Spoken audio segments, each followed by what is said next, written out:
Good evening, Bahamas, on the broadcast tonight. Construction set to begin on the next phase of a multi-million-dollar project in downtown Nassau. Plus, 2 shooting victims succumbed to their injuries. And the Democratic National Alliance demanding answers on that LOI.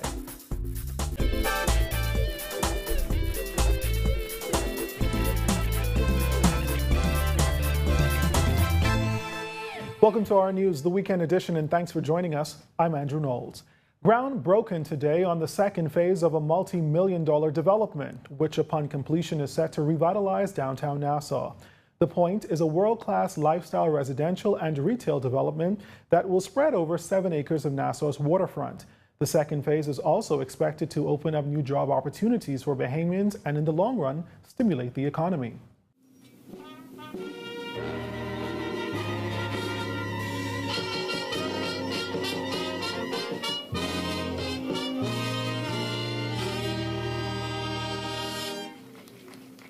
It signals that in a matter of time, construction on Phase 2 of the Pointe will begin. CCA is investing $250 million into the project that will consist of a 100-room, 8-story condo complex with oceanfront residences and a 150-room branded resort and spa. Both are slated to open in late 2018. Through our investment will come many opportunities for the Bahamas and its people. It is a major driving force behind our efforts to bring the world-class facility to fruition. Not only will the Pointe help to redevelop this bustling tourist hub, but its effect will be felt in the wider Bahamian economy. Numerous government officials were on hand for the ceremony this morning, including Deputy Prime Minister and Minister of Works Philip Davis and Attorney General Alison Maynard Gibson. Davis touted the amount of jobs that will result from the construction. In addition to the 277 employees at the existing hotel and commerce center, 200 Bahamian construction employees will be engaged by the developer during this phase of development.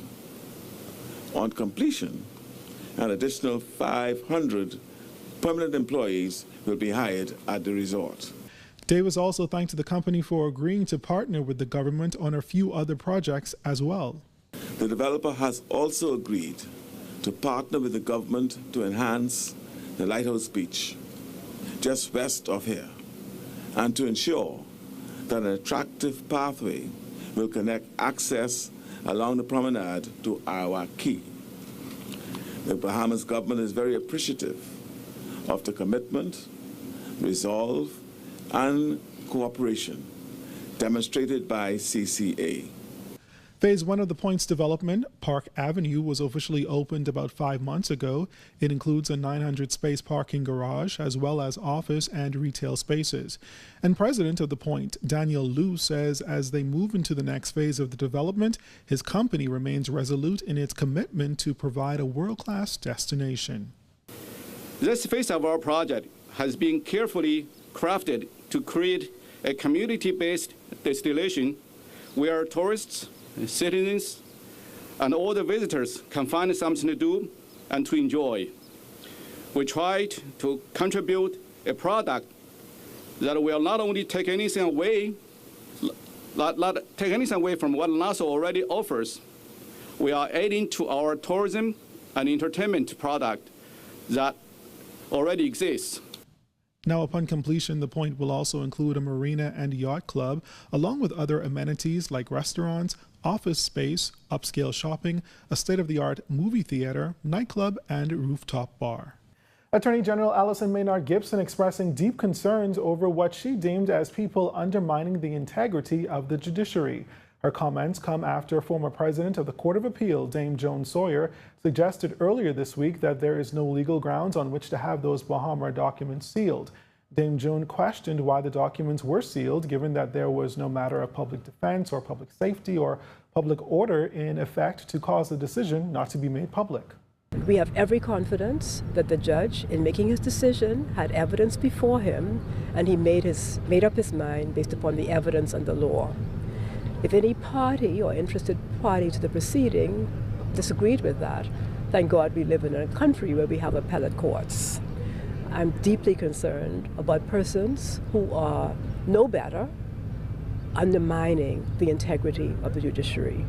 And I call upon right-thinking people to call upon them to cease and desist. The institution of the judiciary is extremely important to law and order and democracy. Free National Movement leader Dr. Hubert Minnis also echoed the sentiments of Dame June. Dr. Minnis called the Christie administration's efforts to shield the Bahamar deal from the public outrageous. However, the AG says she realizes that there are detractors who try to distract those who are working on behalf of the people. The reality is that there are already 650 people employed at Bahamar. The reality is that the amount that is going to be spent has increased to $250 million, and it's likely to be more than that.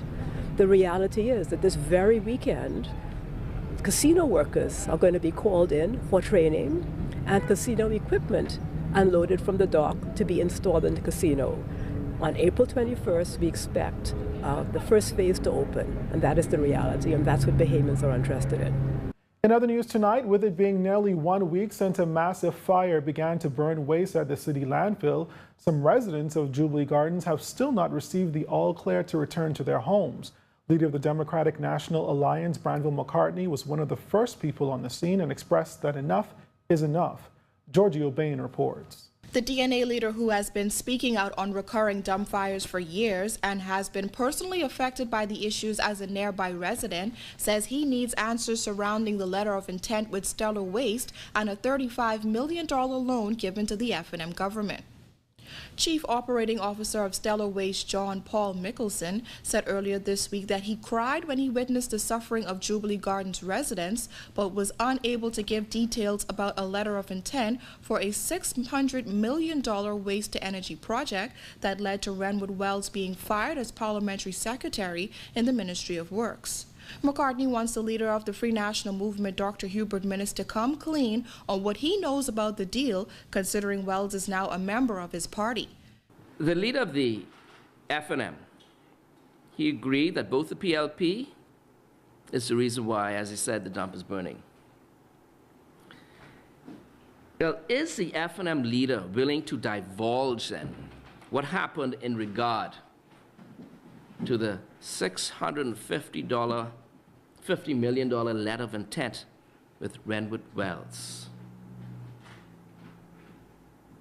This letter of intent deals with Stellar Waste Management, and if this project had been in place, waste to energy, what happened on Sunday would not have happened. McCartney says he finds it funny that Minnis, who once called for the resignation of Wells for his involvement in the LOI controversy, is now silent because Wells is running on the F&M ticket against McCartney. And when Dr. Minnis was asked what was the deal with the letter of intent, since Renwood Wells is now with the F&M, his answer was that he is satisfied with the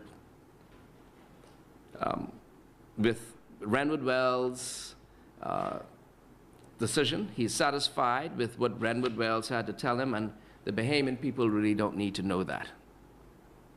So I ask the good doctor, if he's truly interested, if he truly wants the best interests, divulge what was the circumstances surrounding the LOI.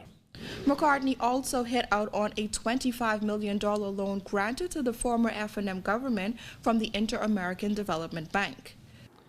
That in the late 1990s, the Free National Movement was given a loan from the IDB in the amount of $25 million. The government of the day, the Free National Movement government, got $10 million. So it was a total of $35 million for the remediation of that same dump. McCartney says that now leaves him with one question for Dr. Minnis. To date, we as a Bahamian people, we paid back over $15 million of that loan. So I put it to the good leader of the F&M. is he willing to dig deep within his party and find out where the $35 million went? Reporting for our news, I'm Georgia Bain.